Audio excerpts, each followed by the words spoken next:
قرآن پاک کی ایک آیت ہے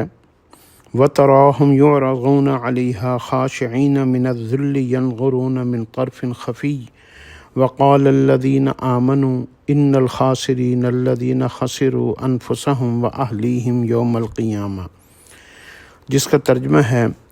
اور تم دیکھو گے کہ یہ دوزخ کے سامنے جب لائے جائیں گے تو ذلت کے مارے جھکے جا رہے ہوں گے اور اس کو نظر بچا بچا کر کن اکھیوں سے دیکھیں گے۔ اس وقت وہ لوگ جو ایمان لائے تھے کہیں گے واقعی اصل ضیاء کار وہی ہیں جنہوں نے آج قیامت کے دن اپنے آپ کو اور اپنے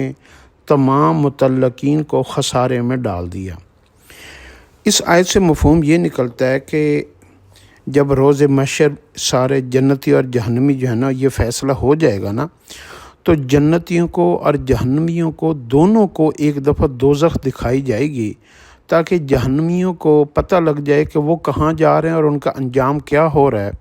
اور جنتیوں کو یہ پتہ چل جائے کہ ان کی کامیابی کتنی بڑی کامیابی ہے اور وہ کتنے بڑے دردناک عذاب سے ان کو بچایا گیا ہے۔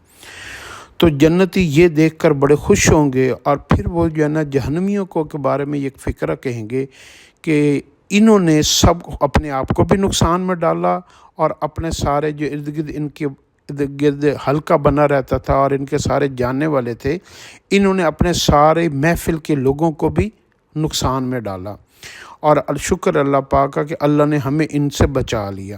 تو اس کے اوپر جنتی تو شکر ادا کریں گے، اور جہنمی جو ہے وہ چرائی ہوئی آنکھوں سے دیکھیں گے جنتیوں کو اور ان سے نظر نہیں ملا پائیں گے، اور ان کے اندر خوف کا وہ عالم ہوگا۔ تو دو باتیں آپ ذہن میں رکھ لیں کہ جنت بھی حق ہے، جہنم بھی حق ہے، حشر کا میدان بھی حق ہے۔ انما توعدون لصادق وان الدین لواقع، اللہ قرآن میں کہتے ہیں کہ اللہ نے جو قرآن میں جنت جہنم آخرت کے بارے میں بتایا ہے وہ سب سچ حق ہے اور یہ ہو کر رہے گا، اور انسان ہمیشہ اس چیز سے زیادہ غافل ہوتا ہے جو حقیقت ہوتی ہے۔ انسان ہمیشہ دھوکے میں زیادہ مبتلا رہتا ہے اور حقیقت کی باتوں سے زیادہ غافل رہتا ہے، اور یہی انسان کی فطرت ہے۔ تو اس وقت سے بچنے کے لیے انسان کو اس دنیا میں اپنے آپ کو تیار رہنا ہے۔ قرآن پاک میں آیت ہے فقد زحزح عن النار وادخل الجنہ، اللہ کی نظر میں صرف ایک بندہ کامیاب ہے، باقی ہر بندہ ناکام ہے۔ کامیاب کون ہے؟ فقد زحزح عن النار، جو جہنم سے بچ گیا، وادخل الجنہ، اور جنت میں چلا گیا، فقد فاز، صرف یہی کامیاب ہے۔ وما الحیات الدنیا الا متاع الغرور، باقی ساری دنیا کے لوگ جو ہے وہ دھوکے میں ہیں، فریب میں ہیں، اور وہ غفلت میں ہیں۔ تو آخرت کو یاد کرنا چاہیے، کبھی کبھی بیٹھ کر اپنے آپ سے ہم کلام ہونا چاہیے،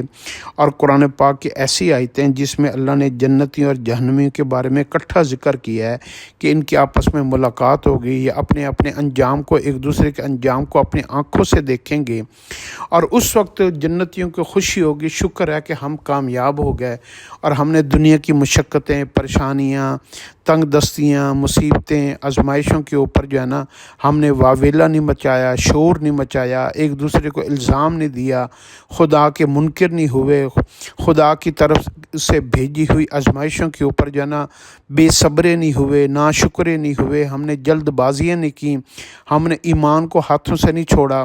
ہم نے دنیا کے بدلے میں خریدنے میں ایمان کو نہیں بیچا۔ یہ ساری چیزیں جو قربانیاں انہوں نے دنیا میں کی ہوں گی، اور یہاں پر تو ان کو کوئی جو ہے نا اپریشیٹ کرنے والا نہیں ہے دنیا میں، لیکن ایک وقت آئے گا کہ ان کا دل اتنا سکون میں چلا جائے گا، اور وہ خود اپنے آپ سے ہم کلام ہو کر کہیں گے یا اللہ تیرا شکر ہے کہ تو نے ہمیں جو ہے نا گمراہ ہونے سے بچا لیا، ہم نے گھاٹے کا سودا نہیں کیا، اور ہم نے جو ہے نا نقصان کا سودا نہیں کیا۔ تو اس بات کے اوپر ان کی دل کی جو خوشی کا عالم ہوگا اور سکون اور چین اور قرار کا جو عالم ہوگا، ساری کائنات اس کے مقابلے میں کافی نہیں ہے۔ اور جہنمیوں کو جو افسوس ہوگا کہ وہ تھوڑے سے مزے کے لیے، تھوڑی سی گناہ کی لذت کے لیے، تھوڑے سے اپنی میں اور غرور اور انا کے لیے، اپنی خود پرستی اور خود عجب پسندی کے لیے انہوں نے اللہ کے حکموں کو توڑا، اللہ کا انکار کیا، اللہ کے رسول کا انکار کیا، دین اسلام کا مذاق اڑایا اور ان باتوں کو معمولی سمجھا۔ اور یہ جیسے ہم پنجابی میں فقرہ کہتے ہیں نا، اے جہاں مٹھا تے اگلا کہیں ڈٹھا، کہ یہ دنیا ہی لذت ہے، رونقیں ہیں، محفلیں ہیں، شغل ہے، فن ہے، اور جو ہے نا انٹرٹینمنٹ ہے، اور زندگی ایک بار نہیں ملنی، زندگی دوبارہ نہیں آنی، بس اسی کو انجوائے کر لو، یہی سب کچھ ہے۔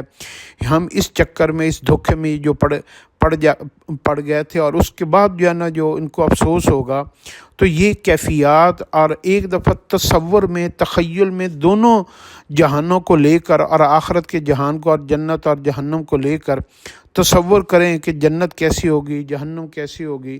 تو اس تصور کو آپ اپنے سامنے کبھی لایا کریں، پھر آپ کو پتہ چلے گا کہ ایسا ایسا آپ کا جو خیال ہے، آپ کا جو ایمان ہے، آپ کا جو یقین ہے، وہ تھوڑا تھوڑا آپ کو حقیقت کے اوپر ماننے کے اوپر راضی کرے گا۔ پھر آپ حقیقت کو اب بھی تو ہم سمجھ ہی نہیں رہے، ہم اس کے اوپر ماننا اور اس کے اوپر چلنا تو بہت دور کی بات ہے، تو ہم حقیقت کو تصور تو کریں کہ حقیقت کیا ہوگی، کیسے ہوگا۔ تو یہ ساری باتیں دنیا میں، تو ہمارا تھوڑا سا کام بھی بگڑ جائے نا تو ہم پریشان ہو جاتے ہیں، یار یہ کیسے کام ہوگا، اب کیسے مسئلہ حل ہوگا، اب پریشانی کیسے ختم ہوگی۔ تو یہ تصور تو مرنے کے بعد ختم ہو جائے گا۔ تو اس لیے جو ہے نا، اس تصور کو جو بندہ آج کر لے گا، پھر سجدوں میں چیخ و پکار آج کر لے گا، تنہائی میں بیٹھ کر اللہ سے معافی آج مانگ لے گا، تو وہ جہنم میں جیسے چیخنے والوں کی آوازیں ہوں گی، وہ چیخ آج چیخ لے گا اللہ کے سامنے، سجدوں میں، رات میں، دن میں، تنہائی میں۔ تو وہ چیخیں جو بندہ یہاں رو رو کے نکال لے گا، تو جہنم میں رونے سے بچ جائے گا، آخرت میں رونے سے بچ جائے گا۔ تو ان چیزوں کو بھی اپنی زندگی کا حصہ بنائیں، دھوکے میں نہ پڑیں، اور لوگوں کے دھوکے میں نہ آئیں، سائنس ٹیکنالوجی کے دھوکے میں نہ آئیں، اور یہ جو عورت اور فیشن اور حسن اور لذتیں اور خواہشات، اس دھوکے میں نہ آئیں۔ یہ دھوکہ انسان کو یہاں پر بھی ہلاک کرتا ہے، یہاں پر بھی 99.99% لوگ یہاں پر بھی اس کا نقصان اٹھاتے ہیں، اور آخرت میں تو نقصان ہے ہی ہے۔